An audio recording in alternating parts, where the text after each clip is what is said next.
ఓం శుక్లాం భరధరం విష్ణుం శశివర్ణం చతుర్భుజం ప్రసన్నవదనం ధ్యాయేత్ సర్వ విఘ్నోపశాంతయే అని స్వామివారికి నమస్కారం చేసుకుని ఇవాళ మన భగవద్గీతలో మన 4వ అధ్యాయాన్ని మొత్తం శ్లోకాలతో ముగించుకున్నాము. అందులో కొద్ది ముఖ్యమైన విషయాలు ఉన్నాయి. వాటిని మిగిలిన అధ్యాయాలతోటి కొంతవరకు కలిపి చూసుకొని మనం ముందుకు వెళ్దాం. అందులో కొన్ని అందాలు కూడా ఉన్నాయి, అవి కూడా చూసుకోవాలి. రికాప్ టైప్ లో, సమరీ టైప్ లో మనం దీన్ని ఒకసారి పైన కింద ముఖ్యమైన శ్లోకాలు కొన్ని అట్లా చూసుకొని వెళ్దాము.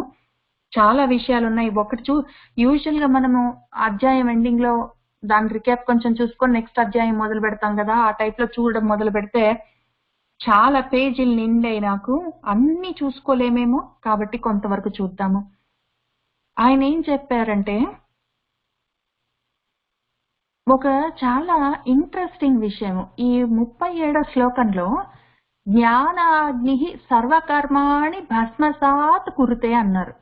మొత్తం కర్మలని జ్ఞానమనే అగ్నిలో భస్మం చెయ్యి అన్నారు.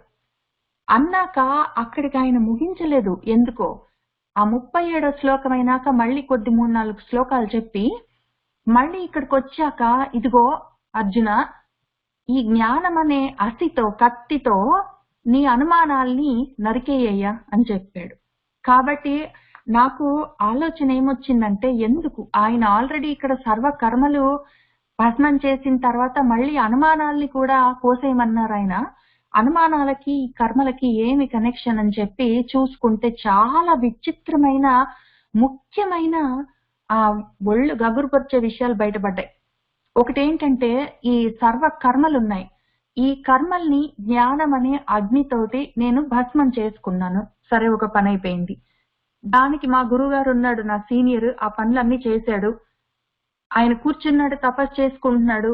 అప్పుడు మన్మధుడు వచ్చి ఆయన మీద ఏదో పూల బాణాలు అవన్నీ వేస్తే ఆయన అసలు అది మనసులో ఆ కదలిక తర్వాత పెరిగి అది ఒక కోరికగా మారి ఆ కోరికను తీర్చుకోవడానికి అదొక కర్మగా పరిణతి చెంది ఇంతవరకు ఆయన దానికి అవకాశం ఇవ్వలేదు. ఆయన ముందే అసలు అది కర్మ వరకు కూడా రాకుండానే దాన్ని భస్మం చేసేశారు. అయితే చేసేసిన తర్వాత ఏం జరిగిందంటే, ఆ భస్మమై ఉన్న బూడిద కుప్ప, ఆ కుప్పలో నుంచి మళ్ళీ భండాసురుడు వచ్చాడు. మళ్ళీ భండాసురుణ్ణి ఏం చేయవలసి వచ్చింది అంటే, కత్తితోటి నరకవలసి వచ్చింది. కాబట్టి ఆయన ఏం చెప్తున్నారంటే, కర్మలన్నీ పోయిన తర్వాత కూడా మనము మొత్తము ఇటు సంచితంగా వస్తున్న కర్మల్ని భస్మం చేసుకున్నాము జ్ఞానం అనే అగ్నిలో. ఏదో మనకిప్పుడున్న ప్రారంధాన్ని అనుభవిస్తామో భస్మం చేసుకుంటామో, ఆగామి రాకుండా భస్మం చేసుకుంటాం. సరే, అర్థమయ్యింది. అసలు ఆగామి లేని వాటిని మనం ఏం చేస్తాము? అయినా కూడా వచ్చే కర్మల్ని వచ్చినట్టు భస్మాలు చేసుకున్నాం. ఇవన్నీ బూడిద కుప్పలు ఉన్నాయి. ఈ బూడిద కుప్పల్ని ఏం చెయ్యాలి అని ఆలోచించినప్పుడు నాకు ఇంకొకటి గుర్తొచ్చింది.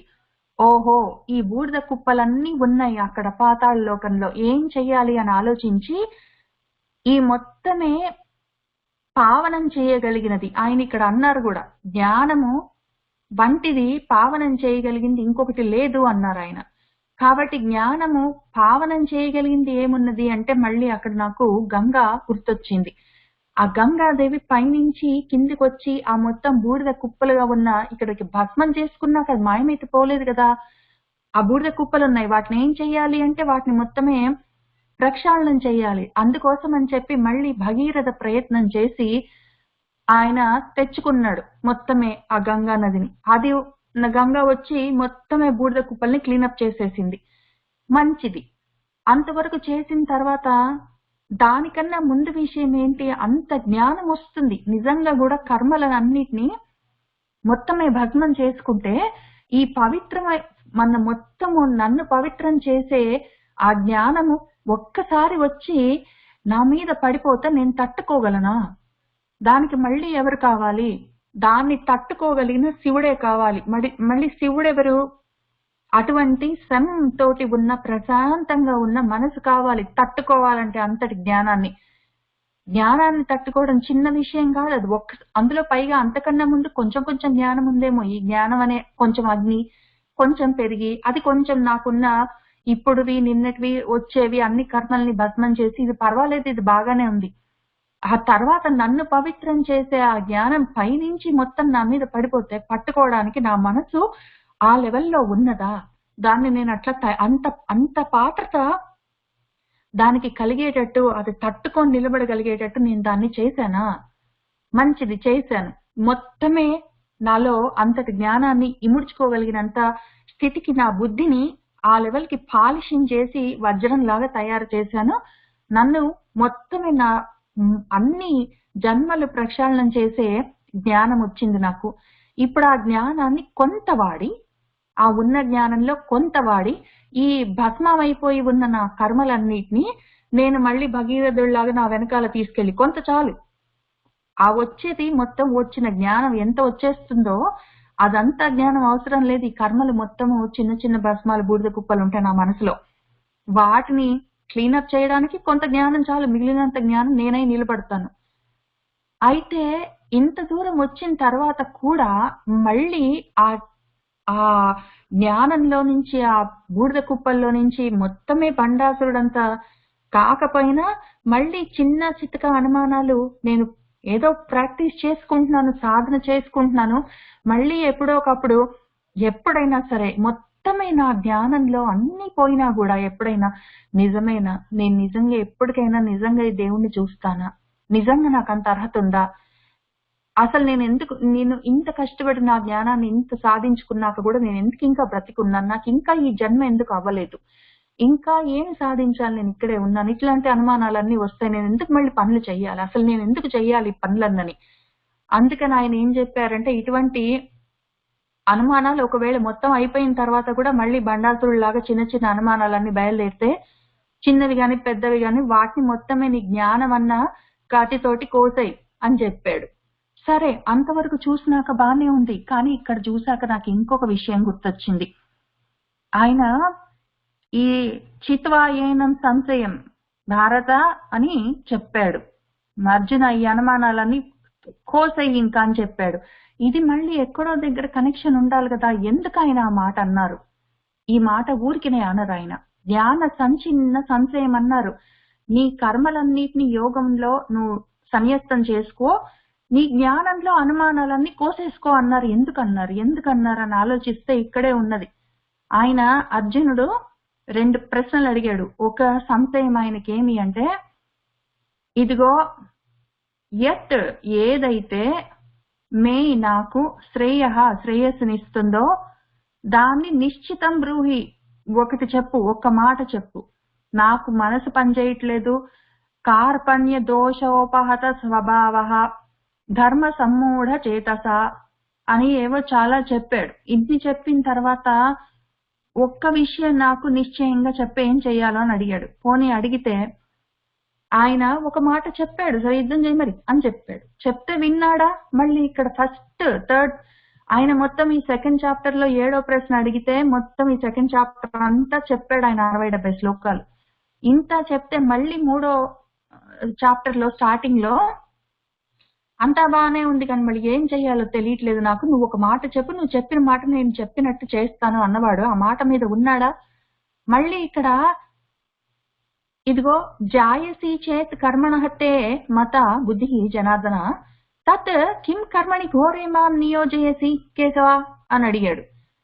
మరెందుకయ్యా ఈ ఘోరే కర్మణి, ఎందుకు ఈ ఘోరమైన కర్మ నా చేత చేయించాలని నువ్వు పని పెట్టుకొని కూర్చున్నావు, నన్నెందుకు నన్ను ఇందులో నియోగిస్తున్నావు అని అడిగాడు. మళ్ళీ ప్రశ్న.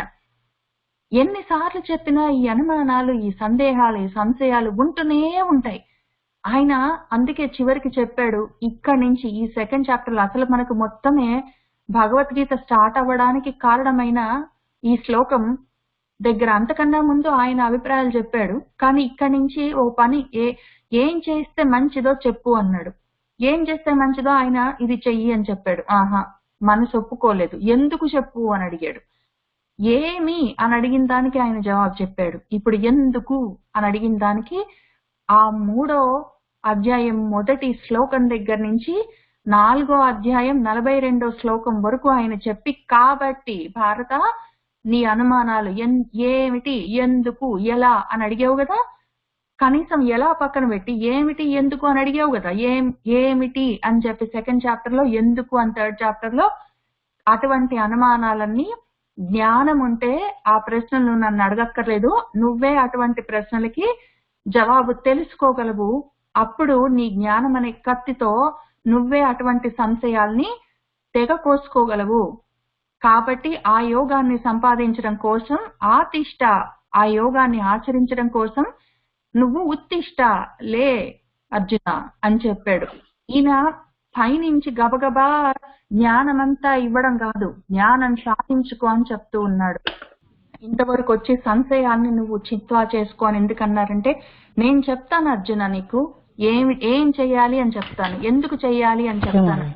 కానీ ఏం చెయ్యాలి, ఎందుకు చెయ్యాలి అని ఒకళ్ళు చెప్తే మనకు తెలిసేది కాదు, ఎవరికి వాళ్ళని కూర్చొని అర్థం చేసుకోవాలి. కాబట్టి శ్రవణం చెయ్యాలి, మననం తప్పనిసరిగా విన్నదాన్ని కూర్చొని ఆలోచించుకొని అదే పనిగా దాని గురించి శోధన చేసి అదే పనిగా ప్రశ్నలు ఆలోచించుకొని మళ్ళీ జవాబులు తెచ్చుకొని స్వాధ్యాయం చేయవలసిందే. ఎంత గురువు గారిని పెట్టుకొని విషయం తెలుసుకున్నా, ఎంత సత్సంగాల్లో కూర్చొని డిస్కషన్లు చేసినా ఆ డిస్కషన్ అవసరమే, గురువు గారి దగ్గర కూర్చొని చదువుకోవడము అవసరమే, స్వాధ్యాయం అంత అవసరం. ఇవన్నీ చేస్తే నీ సొంత జ్ఞానం నీకుంటే ఎందుకు చెయ్యాలి, ఏమి చెయ్యాలని చెప్పేవాళ్ళు ఉంటారు.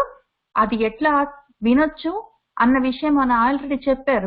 మనశ్శాంతిగా కూర్చో, చెప్పిన మాటని జాగ్రత్తగా విను, ప్రణిపాతం పరిప్రశ్న సేవతోటి విను.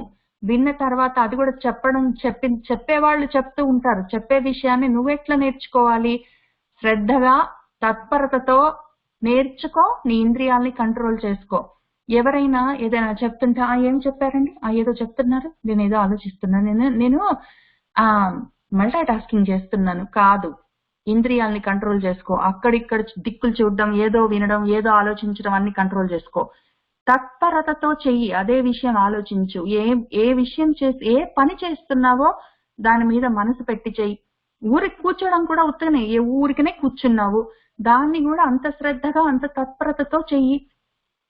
ఎవరైనా అడిగితే ఏమిరా ఉత్తగనే కూర్చున్నావు అంటే, పొద్దు నుంచి పని చేశాను, అలసిపోయాను, నాకు తలనొప్పి వస్తుంది, నాకు కాళ్ళ నొప్పులు వస్తున్నాయి, ఇవన్నీ ఎక్స్క్యూజెస్. అవసరం లేదు. ఎక్స్క్యూజెస్ చెప్పక్కర్లేదు, జస్టిఫై చేసుకోవాల్సిన అవసరం అసలు లేదు. నేను 15 నిమిషాలు ఊరికనే కూర్చుంటున్నాను అని చెప్పండి. ప్రశాంతంగా కూర్చోండి, శ్రద్ధగా, అది కూడా తత్పరంగా. అదే విషయం, కూర్చోవడం మీద విషయమే, వేరేది లేదు. ఆ టైంలో 15 నిమిషాలు కూర్చుంటున్నాను అని కూర్చున్న టైంలో వేరేది ఇంకా ఆలోచించేది లేదు, వేరే పని గురించిన తాపత్రయం లేదు. టీవీ ఎందుకు ఏం పని లేదు, అట్లా కూర్చున్నావు టీవీ చూస్తున్నావు. నేను ఏదో 7:20కి ఈ ప్రోగ్రామ్ చూడడం మొదలు పెట్టాను, ఏదో 8:10కి అయిపోతుంది, 8:10 వరకు చూస్తాను, అంతవరకే. లేదు, నేను అప్పటి నుంచి చదువుకున్నాను, అందుకని కొంచెం బ్రేక్, అందుకని వచ్చి ఇక్కడ కూర్చున్నాను. ఎందుకు ఎక్స్క్యూజ్ అవసరం లేదు, జస్టిఫై చేసుకోవాల్సిన అవసరం లేదు. శ్రద్ధగా ఏ పని చేసినా శ్రద్ధగా చెయ్యి, తత్పరతతో చెయ్యి. చదువుకున్నావా, చదువుకునే టైంలో ఏదో మధ్యాహ్నం 2 గంటలకి ఫ్రెండ్స్ కలుస్తామన్నారు, 4 o'clock ఏదో ఒకటి, 4 వరకు 2 గంటలు కూర్చొని చదువుకుందాం అనుకున్నారు. ఆ టైంలో అక్కడే ఉంచు, మనసు ఎక్కడో పెట్టి ఏదేదో ఆలోచించుకుంటూ అవన్నీ చేయవలసిన అవసరం లేదు. ఏ పని చేసినా శ్రద్ధగా చెయ్యి, తత్పరతతో చెయ్యి. ఊరికి కూర్చున్నా సరే, ఊరు పడుకున్నా సరే, టీవీ చూసినా సరే, చదువుకున్నా సరే, ఏది చేసినా సరే ఇంద్రియాన్ని కంట్రోల్ చేసి చెయ్యి. ఆ రకంగా చేస్తూ ఊరికే కూర్చోవడం కూడా ఆ రకంగా ప్రాక్టీస్ లాగా అలవాటైపోతే ఏమైతుందంటే ఒక టైంకి చదువుకోవడం కూడా అంతే శ్రద్ధగా చేయడం వస్తుంది. ఇంకా అప్పుడు రకరకాల ఎక్స్క్యూజెస్, నాకు చాలా పనులు ఉండే, నేను చాలా బిజీగా ఉన్నాను, నాకు ఇవాళ తలనొప్పి వచ్చింది, నేను వేరే పనులు ఉన్నాను, నేను మల్టీ టాస్కింగ్ చేస్తున్నాను, ఇటువంటి ఎక్స్క్యూజెస్ కానీ జస్టిఫికేషన్స్ కానీ రెండూ ఉండవు. అప్పుడు చదివే టైంలో చదువుకుంటాం, అంతే, అయిపోయింది. ఆ రకంగా చేయగలిగితే వచ్చే జ్ఞానం, దానివల్ల నీ సంశయాలన్నీ మొత్తమైపోతాయి. విషయం ఎవరైనా చెప్తారు, నువ్వు కూర్చొని నేర్చుకోవడానికి ప్రయత్నం మాత్రం నువ్వు చెయ్యి అని చెప్పారు.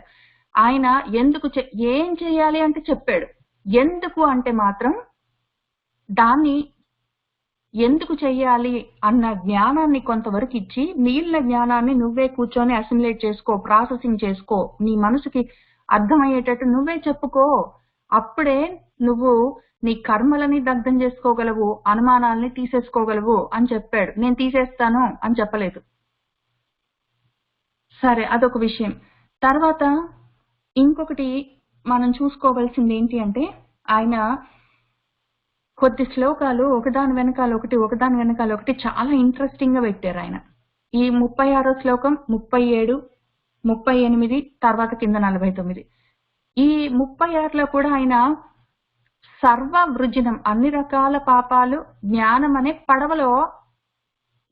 పడవ ఎక్కిపోతూ ఉంటే నువ్వు దాన్ని దాటేస్తావు. నీ మొత్తం సర్వ వృజనాలు, అన్ని పాపాలు జ్ఞానం అనే పడవలో కూర్చుంటే దాటేయొచ్చు అని చెప్పారు.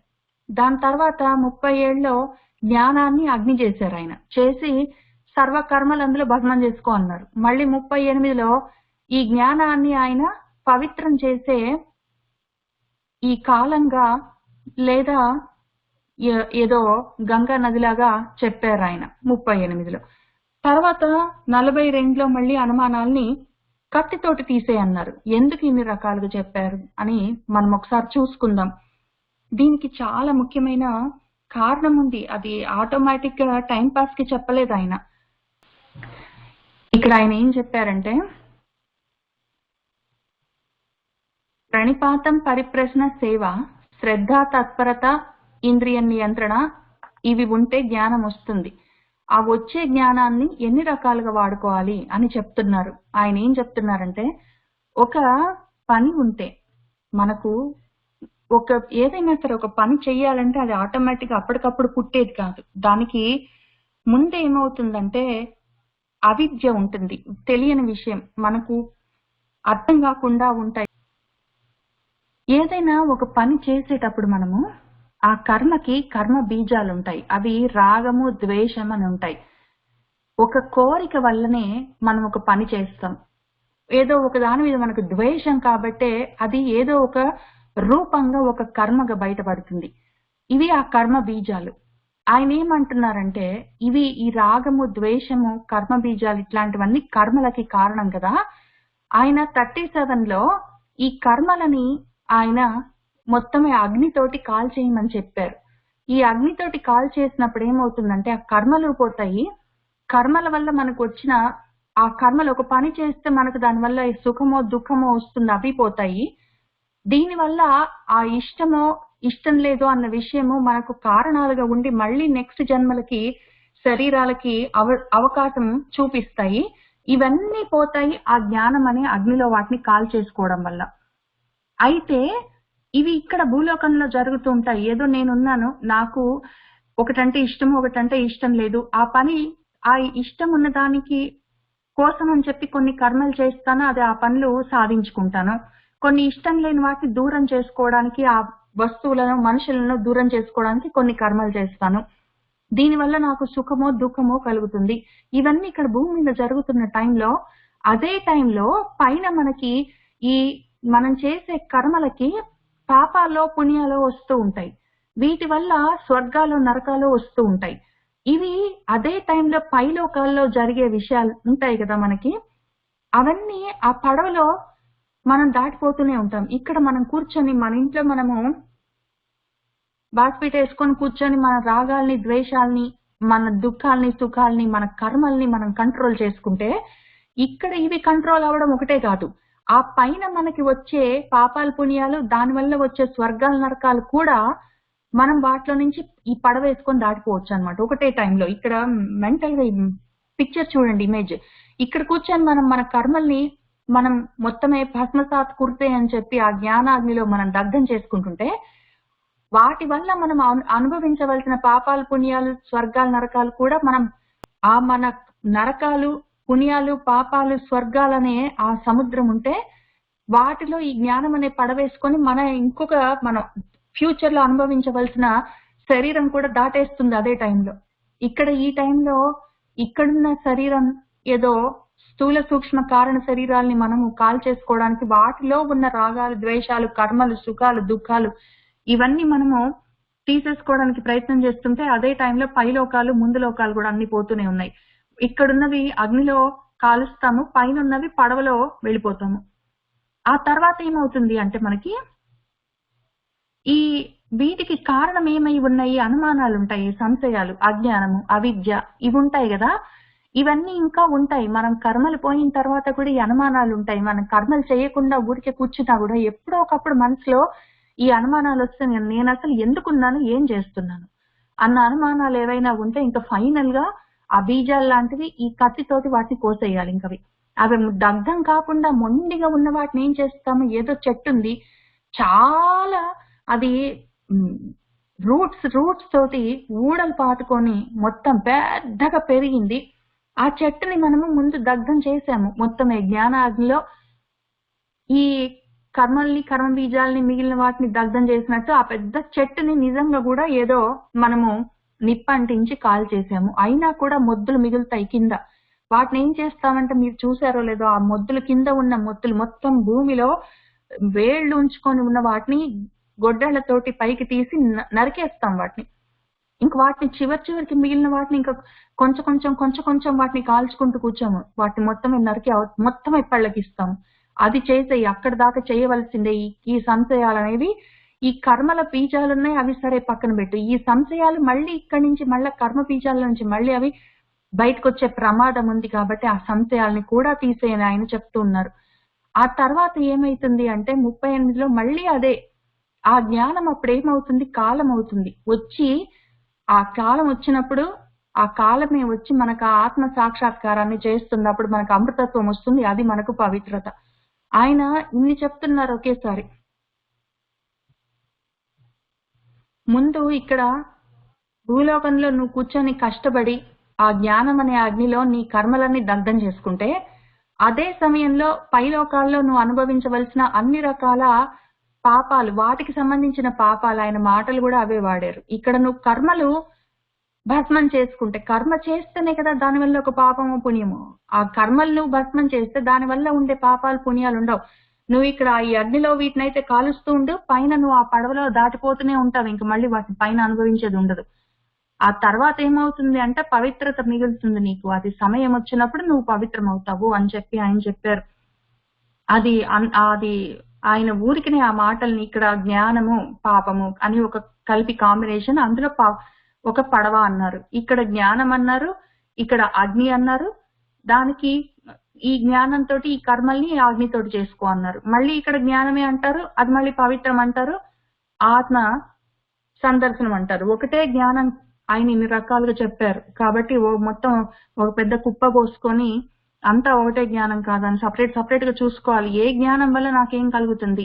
ఈ రెండు జ్ఞానాలు ఇక్కడ కింద భూమి మీద కూర్చొని నేను జ్ఞానాన్ని సాధించుకొని నా కర్మల్ని దగ్ధం చేసుకుంటే పైలోకాల్లో నేను అనుభవించవలసిన పాపాలు పుణ్యాలు కూడా పోతాయి. పడవేసుకొని వెళ్ళిపోతాను, అంత ఈజీ అని చెప్పారు. అది అందులో ఉన్న ఇంకా కొంత అందం. ఎందుకంటే నాకు బాగా ఈ పిచ్చి పట్టుకుంది. భగవద్గీతలో ఆయన ఊరికినే ఏ శ్లోకం చెప్పరు, ఏ మాట ఉపయోగించరు. కాబట్టి ఏదో ఉండే ఉంటుందని చూస్తున్నా కొద్దీ నిజంగానే అందులోంచి అన్ని బయటపడుతుంటాయి. తర్వాత ఇంకొకటి ఏం చెప్పారు, ఇంకా ఇందులో ఉన్న ఇంకా కొంత అందాలు చూద్దాం.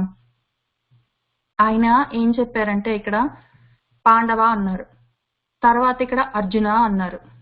అర్జున అయిపోయిన తర్వాత ఆయన కొంచెం కిందికి వచ్చాక ధనంజయ అన్నారు. ధనంజయ అన్నాక ఆయన భారత అన్నారు. ఇవన్నీ అర్జునుడికే ఉన్న పేర్లు కాదని మనం చెప్పలేము. పాండవ అంటే పాండురాజుకు పుట్టినవాడు అర్జునుడు. పాండురాజుకు పుట్టిన వాళ్ళు 5 పాండవులే అయినా మనము పాండవ అంటే అర్జునుడనే అంటాము. ఇక్కడ మళ్ళీ అర్జున అంటే మనకు ఆ పేరు ఆల్రెడీ తెలుసు, వాళ్ళ అమ్మగారు ఆ పేరు పెట్టుకున్నారు ఆయనకి. ధనంజయ డబ్బులు అవన్నీ యజ్ఞాల కోసం సంపాదించుకొని వచ్చారు. ఇక్కడ భారతుడు ఎందుకంటే భరత వంశంలో పుట్టాడు. అంతవరకు మనకు తెలుసు, అవన్నీ అర్జునుడి పేర్లే. కానీ ఇక్కడ ఎందుకు ఆయన ఇన్ని రకాలుగా మన అర్జునుడిని పిలిచాడు, మనల్ని మనకేం చెప్తున్నాడు అని చూసుకుంటే అందులో ఇంకా కొంత అందం ఉంటుంది. ఆయన ఇక్కడ ఏం చెప్పారు, పాండురము అంటే తెలుగు కాబట్టి ఆయన ఏది జ్ఞాత్వ, ఏది తెలుసుకోవడం వల్ల నీకు మళ్ళీ ఈ మోహం కలగకుండా ఉంటుందో అది నేర్చుకో పాండవ అన్నాడు. అంటే ముందు దానికి ఏం చేయాలి, మనసు తెల్లగా చేసుకో, అంటే సత్వగుణంలో ఉండు అని చెప్పాడు. మనసు సత్వగుణంలో ఉంటేనే నీకు ఇటువంటి జ్ఞానం వస్తుంది, అంతవరకు కష్టం అవుతుంది, మోహం ఉంటుంది. ఎప్పుడు ఈ మోహం దేని వల్ల కలుగుతుంది? రెండిటి వల్ల మోహం కలుగుతుంది. మనకు ఆల్రెడీ తెలుసు, మనం చూసుకున్నాము. మనకు తమో గుణం ఉన్నది, దానివల్ల మోహం కలుగుతుంది. మంచేదో చెడేదో తెలుసుకోలేని అయోమయ స్థితి. అట్లానే మనకు రజోగుణం ఉంటే కూడా మోహం కలుగుతుంది. ఒకటి కావాలి అంటే కావాలి అన్న మంకు పట్టుతోటే కూర్చుంటాం మనం. మళ్ళీ దిగ్భ్రమలో ఉంటాము. మంచి చెడును కూడా ఆలోచించము. ఇంకా అప్పుడు దాన్ని ఏదో ఒక విధంగా సాధించాలన్న పట్టుదల. కాబట్టి ఆ రెండు తమో రజో గుణాలు ఉన్నంత వరకు ఈ మోహం పోదు. ఈ మోహం మళ్ళీ రాకుండా ఉండాలి అంటే ఏం చెయ్యాలి నువ్వు అంటే, తమో గుణము రజో గుణము పైకి రాకుండా ఉంటాయి మరి శరీరం ఉన్నప్పుడు అవి, కానీ వాటిని ఎప్పుడు కంట్రోల్లో ఉంచి, తక్కువ లెవెల్స్ లో ఉంచి, చాలా మటుకు నీ మనసుని ఈ పాండర వర్ణంలో తెల్లగా సత్వగుణంలో నింపుకుంటే మాత్రమే మళ్ళీ మళ్ళీ ఈ మోహం రాకుండా ఉంటుంది. ఇది నువ్వు చూసుకోకపోతే, ఈ పాండవుడిగా నువ్వు ఉండకపోతే ఈ మోహం నిన్ను ఏడిపిస్తూనే ఉంటుంది. మళ్ళీ పునర్మోహంలో పడుతూనే ఉంటావు. అంతసేపు విన్నంతసేపు, చదివినంతసేపు, ఆలోచించుకున్నంతసేపు అవును కదా, నిజమే కదా అని అనిపిస్తుంది. ఎవరైనా చెప్తే అవును కదా, నిజమే కదా అనిపిస్తుంది. అబ్బో నా జ్ఞానం వచ్చేసింది అనిపిస్తుంది. మళ్ళీ ఇట్లా అక్కడి నుంచి చదువుకోవడం మాని మనం ఇట్లా లేవగానే మళ్ళీ మోహం కమ్ముకుంటుంది. ఎందుకు అంటే తమో రజో గుణాలు ఇంకా మొత్తమే కంట్రోల్లో లేవు. మన కంట్రోల్లో లేవు, వాటి కంట్రోల్లో మనం ఉన్నాము. సత్వగుణం ఇంకా పైకి రాలేదు. అట్లాంటప్పుడు ఈ మోహంలోనే ఉంటాము. సరే, ఆ మోహాన్ని ఎట్లో తగ్గించుకున్నాం, ఎట్లో ఈ తెల్లగా నా మనసును నిలబెట్టుకున్నాను సత్వగుణంలో. అప్పుడేమవుతుంది? నెక్స్ట్ ఆయన అర్జునము అన్నాడు. ఈ అర్జునం ఏమి అంటే తెల్లటి పువ్వు అనుకుందాం. ఈ అర్జున పుష్పం అని ఒకటి ఉంది. ఈ పుష్పం దాకా వస్తే ఏమవుతుందంటే ఉత్తగా తెల్లగా ఉండడమే కాదు, ఆ జ్ఞానము ఎక్కువ పెరుగుతుంది. పెరిగి అది విచ్చుకొని, ఇప్పుడు అర్జున పుష్పానికి ముఖ్యంగా పుష్పానికి ఉన్న లక్షణం వికసనం కదా, విచ్చుకోవడం. ఇక్కడ ఊరికి తెల్ల వర్ణంలో మొదలైంది, అది ఇక్కడ విచ్చుకుంది. విచ్చుకున్న జ్ఞానం ఏమవుతుందంటే కర్మల్ని దగ్ధం చేస్తుంది. పెరుగుతూ ఉంది కదా మరి. కాబట్టి ఆ విచ్చుకున్న నాలోని సత్వగుణం మళ్ళీ తర్వాత ఏమైంది అంటే అది భగభగ మండింది.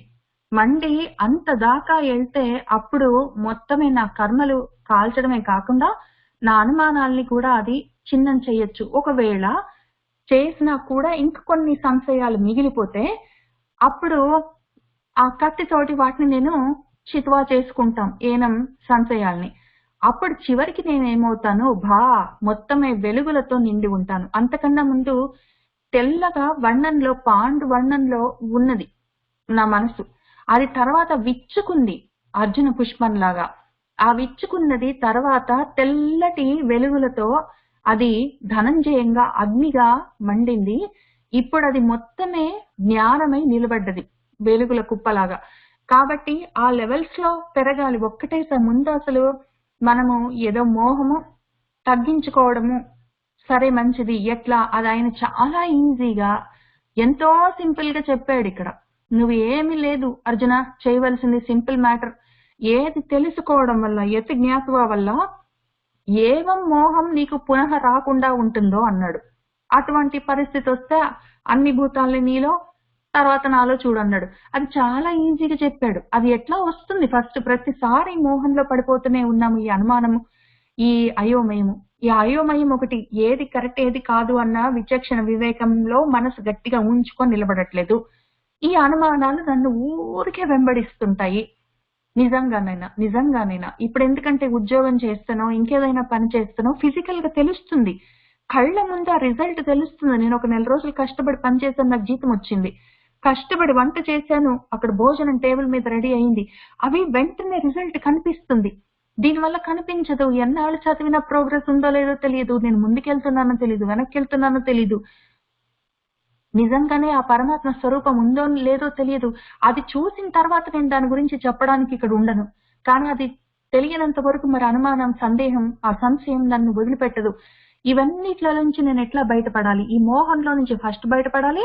ఆ చివరికి ఆ సంశయాలు, నిజంగానే నేను ఇంత సాధన చేస్తే నేను నిజంగా ఆ స్థితికి వస్తానా అన్న అనుమానం, సంశయం పోవాలి. ఫస్ట్ ఈ మోహమే పోవాలి. ఇదే తట్టుకొని నేను నిలబడాలి. కాబట్టి దానికి ఏం చెయ్యాలి? తమో రజో గుణాలని తగ్గించుకొని సత్వగుణాన్ని ముందు పెంచుకో. ఆ పాండు దగ్గర స్టార్ట్ గా, ఆ పాండుల వర్ణంలో నీ మనసు ఉంటే అక్కడి నుంచి చివరికి నువ్వు అన్న వెలుగులతో ఉన్న, ఆ వెలుగుల మీద రతి ఉన్న ఆ స్థితికి భారత అన్న స్థితికి చేరుకుంటావు. నువ్వు ఇక్కడ తెల్లగా నువ్వు మొదలవుతే కదా అక్కడ భారత స్థితికి చేరుకునేది అని చెప్పి ఆయన చెప్తూ ఉన్నారు. కాబట్టి అది ఇంకో రకంగా చూసుకోవాలి. మనం ఈ ముందు తెలుపు మొత్తం మన మనసుని ఆ సత్వగుణంలో వరకు తీసుకొని రావాలి. అది మళ్ళీ వెనక్కి వెళ్లకుండా ఆపాలి. దాని తర్వాత విచ్చుకునేటట్టు చేయాలి. దాని తర్వాత ఏదో ఆ జ్ఞానపు జ్యోతులు అగ్నిలాగా మండేటట్టు చూసుకోవాలి. అవి మళ్ళీ ఆ అగ్నిలాగా మండి కర్మలన్నీ కాలిపోయిన తర్వాత మళ్ళీ ఆ భగభగ మంటలు ఉండకూడదు. అవి ఓన్లీ వెలుగులుగా ఉండాలి. మంటలు వెలుగులు అవ్వాలి. కాబట్టి ఆ ధనంజయము భారతం అవ్వాలి చివరికి. అంతవరకు ప్రయత్నం చేసుకుంటూనే ఉండాలి. దానికి అంతం అనేది లేదు. అంతవరకు చేసుకోకపోతే కాదు, చేసుకుంటాం ప్రతి వాళ్ళు. అది అక్కడికి ఎట్లయినా నేను తీసుకొని వెళ్తాను, వేరే దారి లేదు, నేను తీసుకొని వెళ్తానని చెప్తున్నాడు. కాబట్టి అనుమానించక్కర్లేదు, ప్రయత్నం మనది.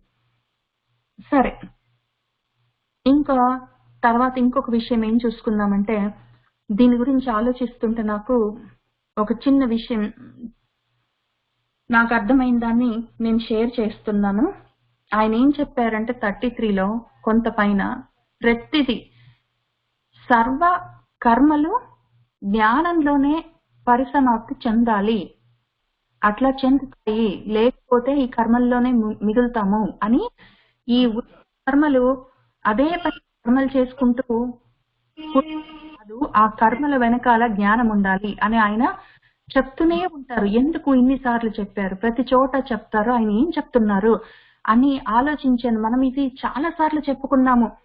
సర్వం కర్మలు, ఏ కర్మలైనా సరే, మనము ఏదో భక్తి మార్గంలో ఉన్నా, మనం ఇంకా వేరే యోగ మార్గాల్లో ఉన్నా, ఇంకే రకమైన కర్మ మార్గాల్లో ఉన్నా, ఏ పని చేసినా మనము జ్ఞానం దాకా రావాల్సిందే.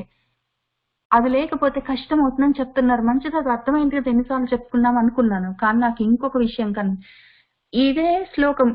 ఇదే శ్లోక పాదము నాకు ఇంకో రకంగా అర్థమైంది. అది మీతో షేర్ చేస్తాను.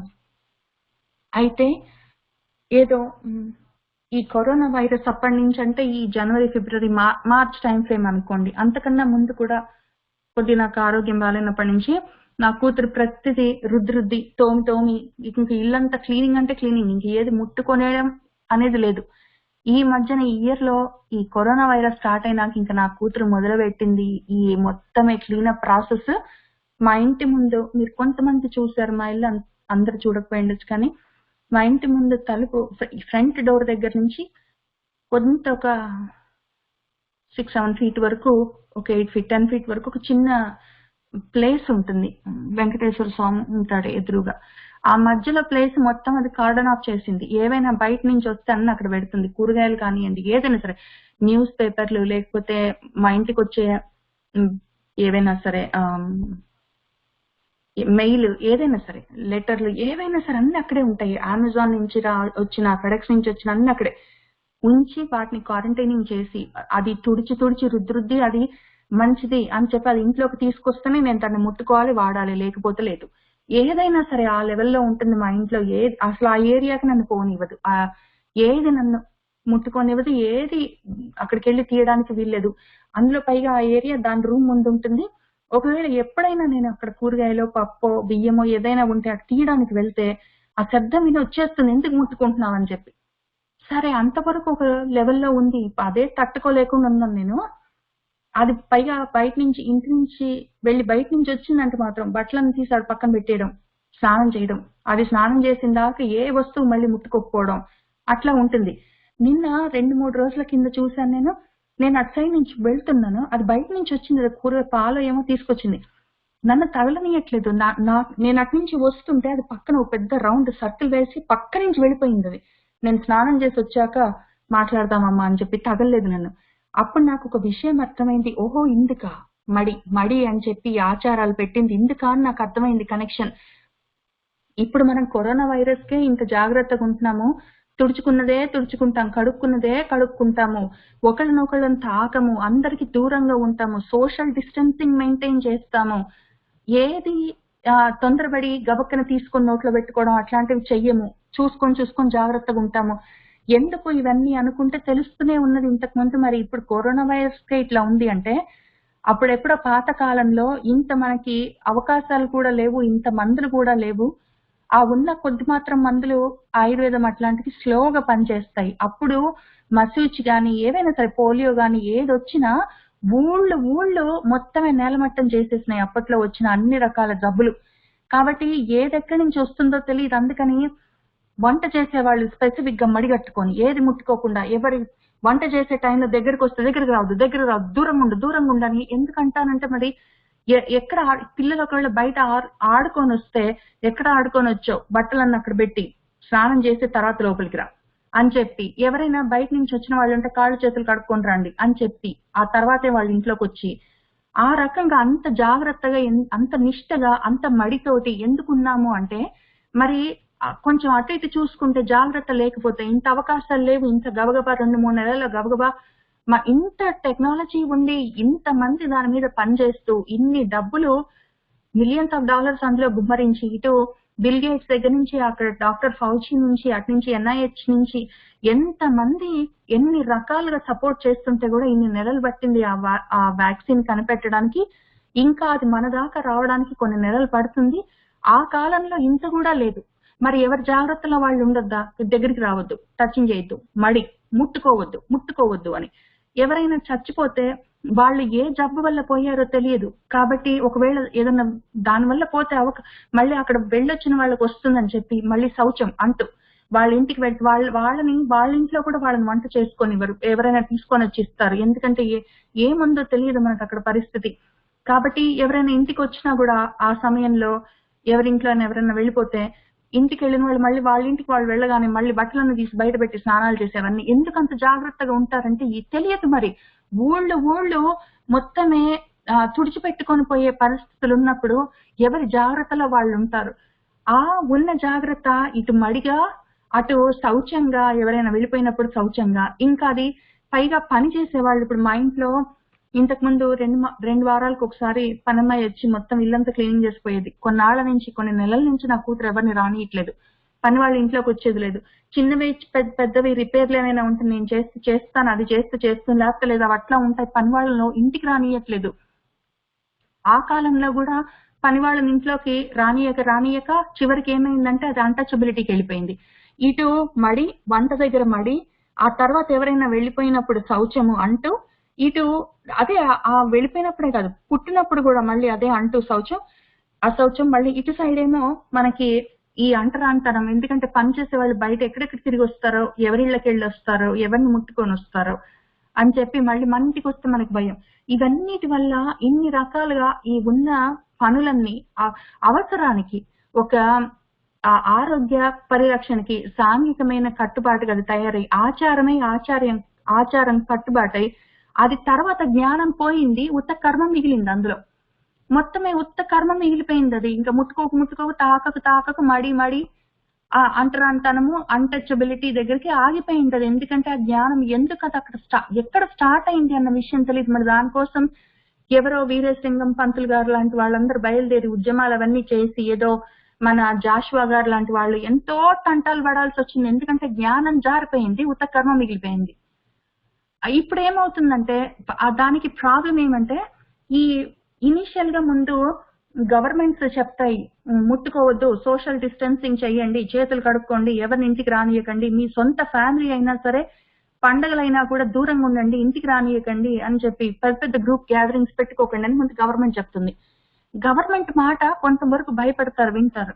కొంత దాటిన తర్వాత గవర్నమెంట్ మాట కూడా వినరు. అప్పుడు ఏమవుతుందంటే మతాధిపతులు బయలుదేరుతారు, వాళ్ళు హెల్ప్ చేస్తారు. మరి ఇటు పాలిటిక్స్ అటు రిలీజియన్ కలిపి హెల్ప్ చేస్తాయి మనకి.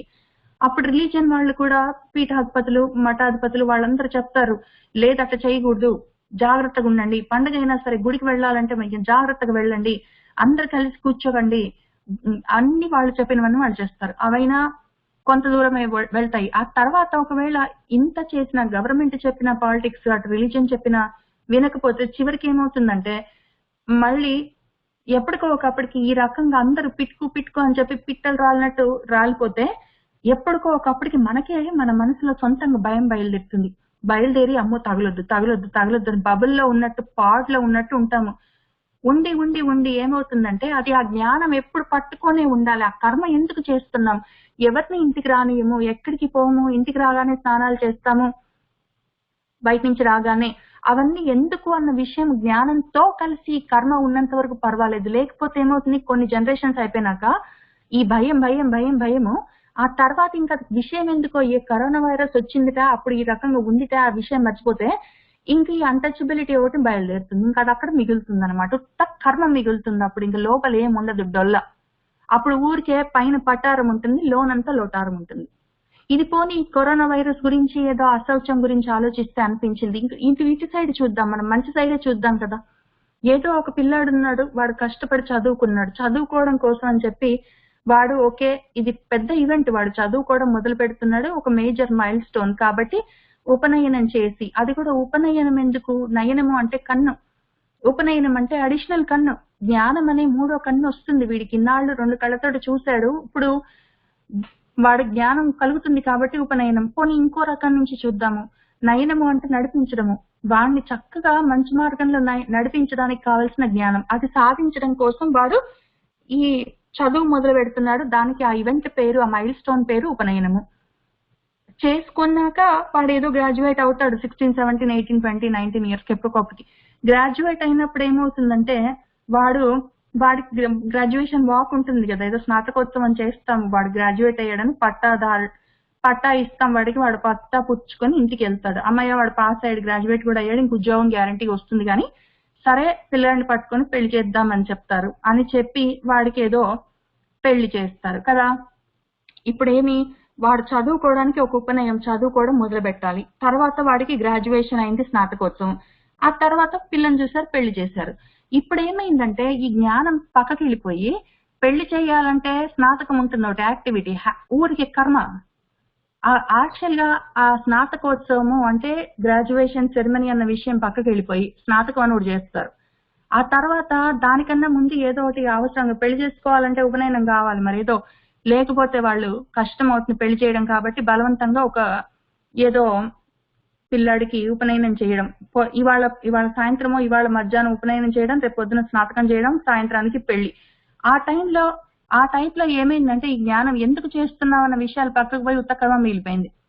పోనీ ఆ తర్వాత అయినా పెళ్ళైన తర్వాత వాళ్ళు ఏదో తాళిపాకం అని చేస్తారు. ఎందుకు అంటే అది వాళ్ళు ఒక పద్ధతిగా యజ్ఞంగా వాళ్ళ జీవితాన్ని వాళ్ళు మొదలు పెట్టడం కోసం అని చెప్పి యజ్ఞంగా మొదలు పెట్టేటప్పుడు తాళిపాకం అనే యజ్ఞం, మనకున్న చాలా రకాల యజ్ఞాల్లో పాక యజ్ఞాలు ఉంటాయి. పాక యజ్ఞాల్లో ఒకటి తాళిపాక యజ్ఞం. ఎందుకంటే తాళి అంటే తాళి, మనకు ప్లేట్ అంటాం కదా, ఏదో మనం సౌత్ ఇండియన్ తాళి, నార్త్ ఇండియన్ తాళి అంటాం అది ప్లేట్. కాబట్టి ఆ పచనం చేసింది ఇంటికి వచ్చే వాళ్ళకి పోయే వాళ్ళకి పెట్టి, భోజనము మన వాళ్ళకి పెట్టి అందరినీ చూసుకోవడానికి కదా గృహస్థాశ్రమం. దాన్ని తాళిపాకం అనే యజ్ఞం చేసినంత గొప్పగా చేయడానికి కోసం అని చెప్పి ఆ తాళిపాక యజ్ఞం ఉంటుంది. దాన్ని కూడా చేస్తాం, విచిత్రంగా చేస్తాం. అది ఎందుకు చేస్తున్నామో చూసుకోము. యజ్ఞంగా జీవితాన్ని గడపడం కోసం అని చెప్పి ఏదో అక్కడి నుంచి గృహప్రవేశం అంటాము. గృహప్రవేశంలో ఈ పిల్ల వడి బియ్యం తీసుకొని వెళ్తుంది. ఇప్పుడు ఏమి, అందులో ఆ అగ్ని ఎక్కడి నుంచి వస్తుంది అతను చేయడానికి, గార్హపత్య అగ్ని అని చెప్పి ఇల్లు గృహస్థాశ్రమంలోకి వెళ్తున్నప్పుడు నువ్వేమిరా తీసుకొని వచ్చావు, మంచినే నువ్వు జీవితాన్ని మొదలు పెడుతున్నావు గృహస్థాశ్రమంలో, దానికి నువ్వేం కాంట్రిబ్యూట్ చేస్తున్నావు, ఇదిగో నేను అగ్ని తీసుకొని వస్తున్నాను, మంచిది. నువ్వేం తెచ్చావు అమ్మాయి, నేను బియ్యం తీసుకొచ్చాను, మంచిది. ఆ అమ్మాయి తెచ్చిన బియ్యం నువ్వు తెచ్చిన అగ్ని పెట్టుకొని మీరు సంతోషంగా సుఖంగా గొప్పగా యజ్ఞంలాగా మీ జీవితాన్ని నడిపించండి. ఇప్పుడు ఏమైంది, ఈ అగ్ని ఇక్కడికి అయిపోయింది. తాళిపాకం ఎందుకు చేస్తామో తెలియదు. అందులో పైగా తాళిపాకంలో ఆ టైంలో బియ్యం వంట చేయడానికి బియ్యం ఎవరిస్తారు, మళ్ళీ ఆ అమ్మాయి వాళ్ళ అన్నో తమ్ముడో ఇస్తాడు. కాబట్టి ఆ పిల్ల పుట్టింటి నుంచి కొన్ని తెచ్చుకుంటుంది. ఇవన్నీ పక్కకి వెళ్ళిపోతాయి. ఆ అగ్నిని మళ్ళీ పట్టించుకునేది లేదు. అసలు ఆ యాక్టివిటీ ఎందుకు చేస్తున్నామో, యజ్ఞంగా ఆ పరిస్థితి ఎందుకు ఉందో కూడా చూసేది లేదు. ఉత్త కర్మ మిగిలిపోయింది. ఇప్పుడేమి మనకి మిగిలింది అంటే ఈ తాళిపాకము, ఆ గృహప్రవేశము, అంతకన్నా ముందు స్నాతకము, ఇంతకన్నా ముందు ఏదో ఇవన్నీ పక్కకి వెళ్ళిపోయి ఊరికి అదేమి మనము తాంబూలాలు ఇచ్చి పుచ్చుకోవడం ఊరికి మాట అనుకుంటాము, మా అమ్మాయిని నీకు ఇస్తాను, మీ అబ్బాయిని ఏదో ఈ రకంగా అనుకునే మాట తాంబూలాలు ఇచ్చి, అది ఊరు మాట చెప్పుకుంటాం వాగ్దానం, ఆ తర్వాత తాంబూలాలు ఇచ్చి పుచ్చుకుంటాం. ఇప్పుడు అది మొత్తము దానికి హడావిడి అంతా ఫోటో ఆఫ్ అయిపోయింది. రిసెప్షన్ ఆ రిసెప్షన్ కూడా మళ్ళీ మనకి మంత్రాలు లేవు, అది హడావిడి యాక్టివిటీ లేదు, కానీ ఫోటో అప్పుడు పెళ్లి కన్నా ముందే మొత్తమే రిసెప్షన్, మొత్తం గిఫ్ట్ ప్రెజెంటేషన్స్, ఫొటోస్ తీసుకోవడం అయిపోతుంది. పెళ్లి టైంలో ఎవరూ ఉండరు. ఉండకపోతే పర్వాలేదు, కానీ ఏమైందంటే ఇది మొత్తం ఇక్కడి నుంచి పిల్లాడు పుట్టినప్పుడు చదువుకోవడం మొదలుపెట్టినప్పుడు ఉపనయనం జరిగిన దగ్గర నుంచి స్నాతకోత్సవం, వాడు గ్రాడ్యుయేట్ అయ్యి వాడి తర్వాత పెళ్లి చేసుకుని గృహస్థాశ్రమంలో వాడు ఎంటర్ అయ్యి అక్కడి నుంచి వాడు యజ్ఞంగా వాడి జీవితాన్ని మలుచుకోవడం, ఇవన్నీ ఏమైపోయినాయి, కర్మలు అయిపోయినాయి, జ్ఞానం పక్కకి వెళ్ళిపోయింది. ఆయన ఏమంటున్నాడంటే ఊరే కర్మలు మిగులుతాయి రా, ఊరికే కర్మలు మిగులుతాయి, జ్ఞానం లేకపోతే ఉత్త కర్మలు మిగులుతాయి, అట్లాంటి కర్మలు వద్దు. అందుకే ఆయన సెకండ్ చాప్టర్ లో అంత వేదాల్ని ఆయన నేనే వేదమై ఉన్నాను అని చెప్పిన వాడు వేదాలను ఎందుకు తక్కువ చేసి మాట్లాడాడంటే ఆయన వేదాల్ని తక్కువ చేయట్లేదు. వేదాల్లో కర్మకాండ పట్టుకుంటారు, కర్మలు చేసుకుంటూ కూర్చుంటారు, తర్వాత ఎందుకో అర్థం కాదు మొత్తమే మర్చిపోతారు, జ్ఞానం సైడ్కే పోరు. అటువంటి జ్ఞానానికి తీసుకువెళ్ళని ఆ ఉత్త కర్మలు ఎందుకు రా, వాటిని పక్కన పెట్టని చెప్తారు ఆయన. పాపం ఆ విషయం చెప్తారు. ఇక్కడ ఎప్పుడు మనకి ఇక్కడికి వచ్చినప్పుడు అదే అనుమానంగా ఉంటుంది, ఆయన ఎందుకు వేదాన్ని పక్కన పెట్టన్నారు, ఎందుకు అట్లా చెప్తారు అంటే క్రియా విశేష బహుళాం, ఇవన్నీ ఉత్తగా క్రియలు ఉంటాయి, హడావిడి యాక్టివిటీ యాక్షన్ ఉంటుంది, అందులో భోగాలు ఐశ్వర్యాలు గిఫ్ట్ గివింగ్లు తర్వాత రిటర్న్ గిఫ్ట్లు ఉంటాయి, యాక్షన్ విషయం పక్కకు వెళ్ళిపోతుంది, అటువంటివి మనకొద్దు అని ఆయన చెప్తూ ఉంటారు. ఈ త్రైగుణ్య విషయాలు చెప్తూ ఉంటాయి ఆ వేదాలు. నువ్వు నిస్త్రైగుణ్యానికి వెళ్ళాలి, అక్కడి కోసం నువ్వు ప్రయత్నం చేసినప్పుడు ఇవన్నీ మనకి అక్కర్లేని విషయాలు రా అని చెప్తారు. ఆయన వేదాల్ని ఏం తక్కువ చేసి మాట్లాడట్లేదు, నిరసించట్లేదు, కానీ వేదాల్లో ఉన్న కర్మలను పట్టుకుంటాము, జ్ఞానాన్ని వదిలేస్తాం, అది ఆయన తాపత్రయం. కాబట్టి అది సర్వం కర్మ అఖిలం పార్థ జ్ఞానే పరిసమాప్యతే. ఏ కర్మ చేసినా ఎందుకు చేస్తున్నాను, పూజ చేస్తున్నాను, స్తోత్రాలు చదువుతున్నాను, దీపాలు వెలిగిస్తున్నాను, పండగలు చేసుకుంటున్నాను, వండుకుంటున్నాను, నలుగురికి పెడుతున్నాను, నేను తింటున్నాను, ఇవన్నీ కర్మలు. వీటి వెనకాల ఉన్న జ్ఞానమేమి, విషయమేమి, తత్వమేమి తెలుసుకోకపోతే కష్టమో. ఎప్పటికో ఈ కర్మలు చేస్తున్నంత వరకు పూజలు చేస్తూ ఉంటాము, స్తోత్రాలు చదువుతూ ఉంటాము, వ్రతాలు చేస్తూ ఉంటాము, ఇవన్నీ పైగా దానాలు చేస్తాము, ధర్మాలు చేస్తాము, అన్నదానాలు చేస్తాము, అన్ని చేస్తాము. ఆఫీస్ పని కూడా చాలా గొప్పగా మనము ఏదో మానవ సేవ మాధవ సేవ అన్న పని కూడా గొప్పగా చేస్తాము, ఎంతైనా చేస్తాము చేస్తాము చేస్తాము చేస్తాము అన్నంత వరకు అవి కర్మలు. వాటి వెనకాల జ్ఞానం లేకపోతే, ఈ కర్మలన్నీ జ్ఞానం వరకు రాకపోతే ఆ కర్మల్లోనే ఉండిపోతారు, అక్కడే తిరుగుతూ ఉంటారు. ఇంకా ఈ కింద నుంచి వెళ్ళడానికి ఇక్కడ తర్వాత ఎక్కడికో మోక్షాలకి, పరమ పదాలకి, ఆత్మ సాక్షాత్కారాలకి దూరం అయిపోతుంది, సమయం ఇంకా ఎక్కువ పడుతుంది. ఏదో ఒక సమయంలో జ్ఞానం దాకా వస్తాము, అసలు రాకుండా పోము. ఆయన ఎటో మనం పడిపోతుంటే చూసుకుంటూ ఊరుకోడు, చెప్పినంత చెప్తాడు, తర్వాత తిప్పుతాడు. మనకు కొంచెమైనా మనం సాధన చేస్తే మనల్ని ఆ వైపుకి తిప్పుతాడు, కానీ టైం ఎక్కువ పడుతుంది, ఇంకా దూరం అయిపోతుంది. కాబట్టి కర్మలన్నీ ఎందుకు చేస్తున్నామన్న జ్ఞానంతో చేయాలి, లేకపోతే ఊరి కర్మల్లాగా మిగిలిపోతే ఊరికి యాక్షన్ మిగిలిపోతుంది, యాక్షన్ వెనకాల విషయం తెలియదు, తత్వం తెలియదు. అది ఆయన తాపత్రయం. సరే, అంతవరకు కొంత చెప్పుకున్నాము. ఇప్పుడు అసలు ఆయన ఈ మొత్తం అధ్యాయానికి జ్ఞాన కర్మ సన్యాస యోగం అని పెట్టారు పేరు మన శంకర్ల వారు. జ్ఞానము ఎందుకంటే ఎంత కర్మలు చేసినా సరే, అసలు కర్మలు ఎన్ని రకాలుగా చేయాలి, ఎన్ని రకాల కర్మలు ఉంటాయి, ఆ కర్మల్ని యజ్ఞంగా ఎట్లా చేయాలి అవన్నీ చెప్పారు. తర్వాత ఈ కర్మలకు మనము వచ్చే కోరికలు ఏమైనా ఉంటే, నాకు ఇది కావాలని నేను ఈ కర్మ చేస్తున్నాను, దీనివల్ల నాకు ఈ లాభం ఉంటుంది అన్న ప్రతిఫలం పైన ఆపేక్ష లేకుండా చేయడము. అటువంటి కర్మలను అప్పుడు ఏం చేస్తాం మనము, ఆ కర్మల వల్ల ఉన్న అన్ని రకాల ఆపేక్షలని సన్యాసం చేస్తాం, వదిలేస్తాము. అప్పుడు ప్రతిఫలాపేక్ష లేకుండా చేసే ఈ కర్మలు, యజ్ఞాలుగా చేసే ఈ కర్మలు, అవన్నీ ఏ కర్మలైనా సరే జ్ఞానం వైపుకి వచ్చి అక్కడ పరిసమాప్తం అవుతాయి. కాబట్టి ఆయన ఈ యోగానికి జ్ఞాన కర్మ సన్యాస యోగం అని పేరు పెట్టారు. ఇది ఆయన ఎక్కడి నుంచి తీశారు ఈ మాట, జ్ఞాన కర్మ సన్యాస యోగం అని ఎక్కడి నుంచి తీశారు అంటే అది ఇక్కడే ఉంది, చూసారా? జ్ఞాన కర్మ సన్యాస యోగం అని ఇక్కడే ఉన్నది. యోగ సన్యస్త కర్మాణం, నీ కర్మలన్నీ యోగంలో సన్యాసం చేసి జ్ఞానం చేత నీ సంశయాలన్నీ చిన్నం చేసుకో అని చెప్పారు. ఇక్కడ సంచిన్న సంశయం దగ్గర అంతవరకు తీసి పక్కన పెడితే జ్ఞాన కర్మ సన్యాస యోగం అనడానికి అంత గొప్పగా పేరు పెట్టారు మన శంకర్ల వారు. ఇందులో కర్మలు ఎన్ని రకాలు, వాటిని అకర్మలుగా ఎట్లా చేయాలి, ఈ కర్మలు చేస్తే దానివల్ల వచ్చే కోరికలు లాభాలు వాటిని ఎట్లా వదిలేయాలి సన్యాసం, ఇవన్నీ మొత్తం కర్మల్ని ఆ విధంగా ప్రతిఫలాపేక్ష లేకుండా యజ్ఞంగా చేస్తున్న కర్మలన్నిటినీ జ్ఞానం వైపుకి ఎట్లా తిప్పాలి, అవన్నీ జ్ఞానంలో మాత్రమే ఎట్లా అవి పరిసమాప్తం అవుతాయని చెప్పి ఆయన చెప్పుకుంటూ జ్ఞాన కర్మ సన్యాస యోగం అని దానికి పేరు పెట్టారు. కాబట్టి ఇందులో ఇంకా చూసుకుంటూ పోతుంటే ఇంకా చాలా ఉన్నాయి, చెప్పరానన్ని విషయాలు ఉన్నాయి ఇందులో.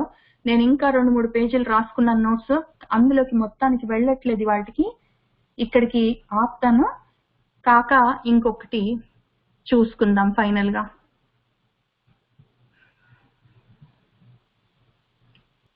ఈ కీర్తన మన త్యాగరాజు గారు రాసిన కీర్తనని, అది ఎంత అందంగా ఉందో, ఎంత గొప్ప విషయమో ఈ కీర్తనలో ఉందో ఒకసారి చూసుకుందాం, ఆశ్చర్యం అనిపిస్తుంది. మరుగేలరా ఓ రాఘవ అని ఆ రామచంద్రమూర్తిని పిలుస్తున్నారు మన త్యాగరాజు గారు. ఇది మన పరంగా చూసుకుందాం ఇప్పటి నుంచి. మరుగేల అంటే ఎందుకు నీకు నాకు ఈ తెర అడ్డము, ఈ మహామాయ అనే ఈ తెరని నాకెందుకు అడ్డంగా పెట్టావు, నువ్వు కనిపించకుండా తెర అవతల నువ్వు ఉన్నావని తెలుసు నాకు, కానీ ఈ మాయ పొర నాకు అడ్డుగా ఉన్నది, నిన్ను చూడడానికి నాకు అవకాశం రావట్లేదు, నిన్ను చూడనియట్లేదు నన్ను. కాబట్టి ఏం చెయ్యాలి, ఈ మరుగు, ఈ తెర, ఈ అడ్డుని తొలగించు, ఈ మరుగు ఎందుకు ఎలా అని అడుగుతున్నాం మనము. ఎవరిని అంటే రాఘవుణ్ణి, శ్రీరామచంద్రమూర్తిని. ఈయన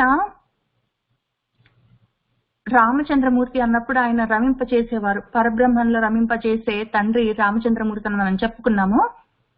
ఇక్కడ రాఘవ అన్నప్పుడు, మళ్ళీ రఘు అన్నప్పుడు చాలా తొందరగా అని అర్థము, వెలుగులు అని అర్థం. కాబట్టి చాలా తొందరగా ఆ వెలుగుల వైపుకి నడవాలి అని మన ఆత్రత, ఆ ఆర్తి కోసం అని చెప్పి త్యాగరాజు వారు ఇంకేమైనా పేర్లు పెట్టొచ్చేమో, ఆయన కావాలనే రఘు అని పెట్టారు ఇక్కడ. ఓ రాఘవ, రఘు అంటే వెలుగులు అని అర్థం, రాఘవ అంటే వెలుగులతో సంబంధం ఉన్నవాడు, వెలుగులు తానై ఉన్నవాడు.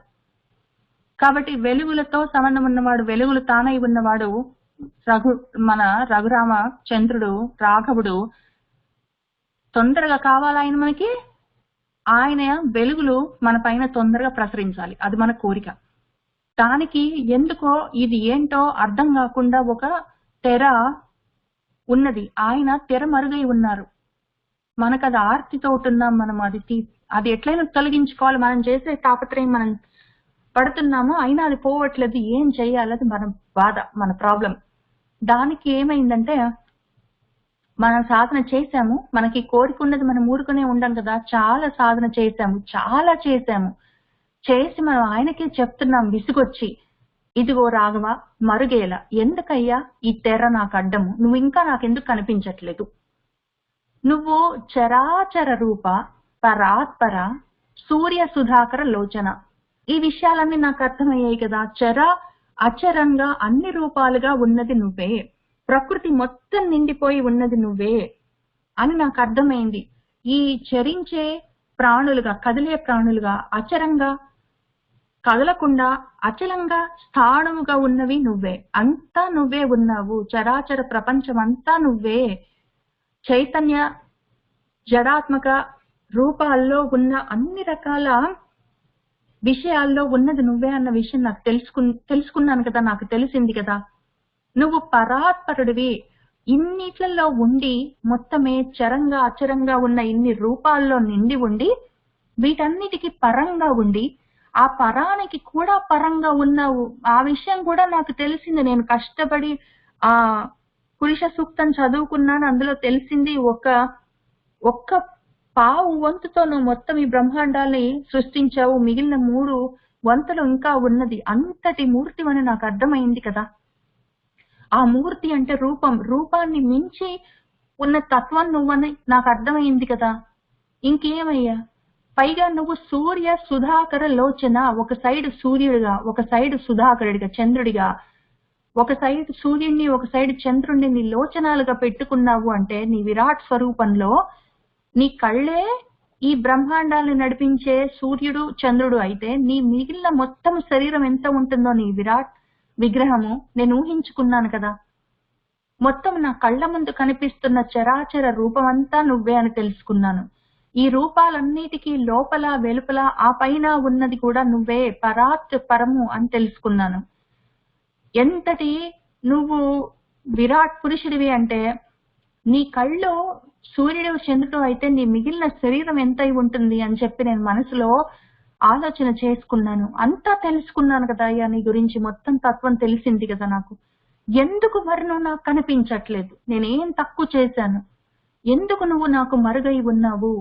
నీకు నాకు ఈ మధ్యలో ఈ తెర ఏమి, అది చెప్పు నాకు అని మనం కొంచెం గట్టిగానే అడిగాము మన త్యాగరాజు గారి ద్వారా. అడిగితే ఆయన కిసకిస నవ్వాడు. నవ్వి నీ ప్రశ్నలోనే జవాబుంది చూసుకోపో అన్నాడు. మళ్ళీ కూర్చున్నాము, మళ్ళీ బాగా ఆలోచన చేసుకున్నాము. మన స్వాధ్యాయము, మననము, శ్రవణము అన్ని చేసుకున్నాము. అప్పటికి బుర్ర వెలిగింది. ఓహో, ఇదాను నాకు చెప్పింది. నా ఎదురుగా ఉన్న మొత్తం ప్రపంచమంతా నువ్వే ఉన్నావు. ప్రపంచానికి అవతల ఉన్నది పరాత్పర తత్వం కూడా నువ్వే. ఈ గొప్పగా ప్రకృతిగా, ప్రకృతి వెనకాలన్న పరాత్పరుడిగా మొత్తము విరాట్ పురుషుడిగా ఉన్నది నువ్వే అని నాకు తెలిసింది. కానీ ఇదంతా నేను బయట సైడ్ చూస్తున్నాను. మన ప్రహ్లాదుడు చూసినట్టు ప్రహ్లాదుడి వరకు వచ్చాను. ఎక్కడ చూసినా ఏది చూసినా నువ్వే అని కనిపిస్తున్నావు, అంతవరకు వచ్చింది. కానీ నాకు అర్థమైంది, నువ్వు ఒక విషయం చెప్పావు కదా, ఏదో బహిర్ముఖ సుదుర్లభ అని చెప్పావు క్లియర్ గా. నేను లలితా శాస్త్రం కూడా బాగా చదువుకున్నాను, కానీ నాకు గుర్తు రాలేదు టైంకి. అంతర్ముఖ సమారాధ్య అని చెప్పావు. సరే, ఇప్పుడు అంతర్ముఖంగా వెళ్తాను. బయట చూస్తున్నాను, నేను చరాచర రూపంగా చూస్తున్నాను నిన్ను, పరాత్పర రూపంగా చూస్తున్నాను నిన్ను, మొత్తం విరాట్ రూపంగా చూస్తున్నాను నిన్ను. బయట చూస్తున్నాను ఏదైనా సరే. ఇప్పుడు లోపల చూసుకుంటాను, నా లోచనాలని లోపలికి తిప్పుతాను. అప్పుడు ఏ విధంగా కనిపిస్తావో చూస్తాను. అప్పుడు ఏం చేశానంటే, ఈ సూర్యుడు అన్నది నా బుద్ధి, సుధాకరుడు చంద్రుడు నా మనస్సు అనుకొని ఈ రెండింటిని లోచనాలుగా కళ్ళగా పెట్టుకొని నేను నా లోపలికి చూసుకుంటే ఏం జరిగింది అంటే, అన్నీ నీవనుచు అంతరంగమున తిన్నగా వేదికి తెలుసుకున్నాను. ఇప్పటికి అన్నీ నువ్వే, ఉన్నదంతా నువ్వే, ఈ చరాచర రూపము లోపల బయట ఉన్న మొత్తం అంతా ఉన్నది నువ్వే అని నాకు అర్థమైంది కదా. ఇప్పుడు మొత్తం ఆ లోపల బయట ఉన్నది మొత్తం సమస్త ప్రాణులన్నీ మొత్తము నేను నాలో చూశాను. తర్వాత ఆ మొత్తం సమస్త ప్రాణులని నీలో చూశాను. ఉన్నదంతా ఒకటే అని అర్థం చేసుకున్నాను. అన్నీ నీవనుచో నా అంతరంగంలో, బహిరంగంలో బయట వెతికాను బహిర్ముఖంగా, నువ్వు దొరకలేదు నాకు. సరే, ఇప్పుడు అంతర్ముఖంగా వెతుక్కుంటున్నాను. అది కూడా ఎట్లా వెతుక్కుంటున్నాను? తిన్నగా వెతుక్కుంటున్నాను. అంత ఫోకస్డ్ తదేక దృష్టితోటి, తత్పరతతోటి నేను వెతుక్కున్నాను. వెతుక్కుంటే ఏం జరిగింది? తెలిసింది. నిన్ను తెలుసుకున్నాను. తెలుసుకున్న తర్వాత నిన్నే గాని మదిని ఎన్నజాలను ఒరిలా, ఇంక వేరే వాళ్ళు లేరు, ఉన్నదంతా ఒక్కటే అన్న విషయం నాకు అర్థమైంది. సరే అని చెప్పి ఇంతవరకు బయటంతా వెతికాను. బయటంతా నువ్వే కనిపిస్తున్నావు, మంచిదే. కానీ నాకు ఈ మరుగున్నది, తెర అడ్డంగా ఉన్నది. మళ్ళీ నువ్వు చెప్పావు, దారి చూపించావు కాబట్టి మళ్ళీ కూర్చున్నాను. మళ్ళీ ఎన్నాళ్ళ సాధన చేశాను, అంతరంగంలో లోపల సైడ్ చూసుకున్నాను. అది కూడా తిన్నగా వెతికాను. నేను అనుమానాలు లేవు, ఈసారి అవుతుందో కాదో అన్న భయం లేదు. నేను అంత ఫోకస్డ్ గా ధ్యానంలో చూశాను, తెలుసుకున్నాను, చూడలేదు ఇంకా. అయితే నువ్వు తప్ప ఎవరు లేరు అని మొత్తం సర్వ ప్రాణులని నాలో, తర్వాత నీలో చూశాను అని చెప్పి మళ్ళీ నన్ను బ్రోవయ్యా అని అడిగాను. మళ్ళీ అక్కడే కూర్చొని వింటున్నాడు పాపం రామచంద్రమూర్తి, బుగ్గ కింద చేయి పెట్టుకొని. అంతవరకు విని అంతా అయింది కదయ్యా, మొత్తమే నీ లోపల అన్ని ప్రాణులను నీ లోపల చూసుకున్నావు. మొత్తము అన్ని ప్రాణుల్ని నీతో సహా నాలో చూసావు, ఇంకంతా అయిపోయింది కదా, ఎవ్రీథింగ్ ఈజ్ ఓకేనో, మళ్ళీ ఇక్కడ నన్ను బ్రోమని ఎందుకు అడుగుతున్నావు అని అడిగితే, ఎందుకంటే నువ్వు మళ్ళీ ఒక లిటిగేషన్ పెట్టావు కదా. ఇక్కడ ముందేం చెప్పావు, ఏన భూతాని అశేషాని ఆ ఆత్మని ద్రక్షసి అన్నావు. మొత్తం అన్ని భూతాల్ని నీలో చూసుకో అన్నావు. దాని తర్వాత అధహ మయి అన్నావు, నాలో చూడు అన్నావు. ఇంతవరకు నేను చేశాను. తర్వాత నువ్వు పాపాలన్నావు, ఏదో కర్మలన్నావు, ఏదో పవిత్రం అన్నావు, ఏదో అన్నావు, నన్ను పక్కదవ పట్టించడానికి ప్రయత్నం చేశావు, నీ మహామాయ ప్రయోగించావు. నేను ఇక్కడ అయిపోయింది పని అనుకున్నాను. ఏన భూతాని అశేషాన్ని నీలో ద్రాక్షసి నాలో ద్రాక్షసి అయిపోయింది పని అనుకున్నాను, కాలేదు. మళ్ళీ ఇక్కడ నేను అటు ఇటు చూసుకొని కొంచెం నేను డిస్ట్రాక్ట్ అయ్యి ఉండేసరికి ఇక్కడ నువ్వు పాపాలు, ఇది పాపాలు అన్నావు, పడవ అన్నావు, ఈ అగ్ని అన్నావు, కర్మలు అన్నావు, ఈ మొత్తం నువ్వు ఏదో కొంచెం డిస్ట్రాక్టింగ్ చేస్తే నేను మర్చిపోయాను అనుకున్నావు. అనుకొని ఇక్కడ కాలైన ఆత్మని విందతిపో అన్నావు. టైం వచ్చినప్పుడు నీ ఆత్మను తెలుసుకుంటామని ఈ లిటిగేషన్ పెట్టావు. ఈ కాలం ఎవరు మళ్ళీ పైగా ఇక్కడ నువ్వే. కాబట్టి నేను చేసే, నువ్వేమన్నావు యోగ సంసిద్ధ, నువ్వు మొత్తం యోగం చేసుకొని కూర్చుంటే నువ్వు సాధనంతా, నీ యోగ సాధనంతా నువ్వు చేయవలసిన సాధన నువ్వు చేస్తే సమయం వచ్చినప్పుడు నీ ఆత్మని నువ్వు చూసుకుంటావని చెప్పావు.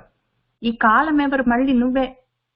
కాబట్టి ప్రయత్నం అంతా నేను చేసుకోగలిగిందంతా నేను చేశాను. ముందు నిన్ను బయటంతా చూశాను, తర్వాత నాలో చూసుకున్నాను, అన్నీ నీవే అని తెలుసుకున్నాను. తిన్నగా వెతికి అదే ధ్యాసతోటి తదేక దీక్షతోటి తెలుసుకున్నాను. నువ్వు తప్ప ఇంకెవరూ లేరు, నిన్నే గాని మదిని ఎన్నజాల ఊరులో ఇంక వేరే వాళ్ళు ఉన్నారని నాకు తెలియలేదు, ఇంక లేరు. అంతవరకు నేను చేసుకున్నాను, నేను చేసుకోగలిగిందంతా నేను చేశాను. ఇప్పుడు కాలేనా అన్నావు నువ్వు, ఆ సమయం వచ్చినప్పుడు అన్నావు. ఆ సమయం నువ్వయ్యే ఉంటావు. ఎప్పుడు అవుతావు? నాకు ఈ లాస్ట్ ఫైనల్ గా కౌంట్ డౌన్ ఒకటి ఉన్నది. మొత్తము నేను ఉన్నాను, నువ్వు ఉన్నావు, నేను నిన్ను చూస్తున్నాను, ఈ ప్రాణులన్నీ ఉన్నాయి, వీటన్నిటిని నాలో చూస్తున్నాను, నీలో చూస్తున్నానని నేనున్నాను, నువ్వున్నావు, ప్రాణులున్నాయి, చూస్తున్నాను అని ఇన్ని రకాలు కాదు, ఇవన్నీ ఒకటే అయిపోవాలి కదా. ఈ అయిపోవడం ఎప్పుడు అవుతుంది అంటే ఆ సమయం రావాలి అని అన్నావు. ఆ సమయం ఎప్పుడు వస్తుంది? నువ్వు ఆ సమయమై ఎప్పుడు వస్తావు? ఎప్పుడు నీకు నాకు ఈ ప్రకృతికి తెలుసుకోవడం, జ్ఞానము నేర్చుకోవడము, ఇవన్నీ ఈ ఎక్సర్సైజ్లు ఇవన్నీ లేకుండా ఒకటే అయిపోయే పరిస్థితి ఎప్పుడు వస్తుందయ్యా? అది నా క్వశ్చన్ ఇప్పుడు. అందుకని నన్ను బ్రోవు అని అడుగుతున్నాను అని మనం ఆయనకి చెప్తున్నాము. కాబట్టి ఈ నేను చేసుకునే ముందు ఈ చరాచర జగత్తంతా నువ్వే అని చూశాను, తర్వాత అంతా నువ్వే అని తెలుసుకున్నాను. ఈ తెలుసుకోవడము నేను నువ్వు అని ఇన్ని భాగాలు కాదు, ఒకటే అయిపోవడం. అది మళ్ళీ ఎప్పుడు జరుగుతుంది? దానికోసం నేను నిన్ను ప్రశ్నిస్తున్నాను అని మరుగేలరా ఓ రాఘవ, రఘు అన్నప్పుడు తొందరగా ఆ వెలుగులు నేనైపోవాలి ఎప్పుడు అని అడుగుతున్నాము. ఆ శ్లోకం మనకి ఇక్కడ ముందేమో ఆయన అన్ని నాలో చూడు, అన్ని నీలో చూడు అని చెప్పాడు. తర్వాత కాలం వచ్చినప్పుడు నీ ఆత్మ తెలుసుకుంటావు అన్నాడు. అన్ని మొత్తం సర్వ భూతాలు నాలో చూసి, తర్వాత అన్ని భూతాలు నీలో చూసి, ఇంత అయిపోయిన తర్వాత మళ్ళీ నేను అని సపరేట్ గా ఆత్మను చూసుకోమంటున్నావు ఎందుకు అని 35కి 38కి మధ్యలో ఎందుకు మళ్ళీ ఇంత గ్యాప్ ఉంది అని నేను బాగా తీవ్రంగా ఆలోచించుకున్నాను కూర్చొని. ఓహో ఇదా కనెక్షన్ అనుకున్నాను. మొన్న వీకెండ్ లో అది చదువుకుందాం అనగానే అది పెట్టుకొని కూర్చుంటే నాకు ఇక్కడ 35వ శ్లోకం నుంచి 38వ శ్లోకం వరకు ఇంకా మిగిలిపోయింది కొంత ఫైనల్ గా పని అని అర్థమైంది నాకు. అంతకన్నా ముందు చాలా అవస్థపడ్డాను. అసలు ఇన్ని మొత్తం భూతాలను నీలో చూడంటాడు, తర్వాత నాలో చూడంటాడు, చూడడం అంతా అయిపోయిన తర్వాత మళ్ళీ ఎప్పుడో కాలం వచ్చినప్పుడు నిన్ను చూసుకుంటావు అన్నాడు. కాలం వచ్చినప్పుడు నీ సంగతి నీకు తెలుస్తుంది అన్నాడు. మళ్ళీ తెలియడం ఏంటి అని చెప్పి కన్ఫ్యూజన్ ఉండే నాకు అక్కడ. Fill in the blank.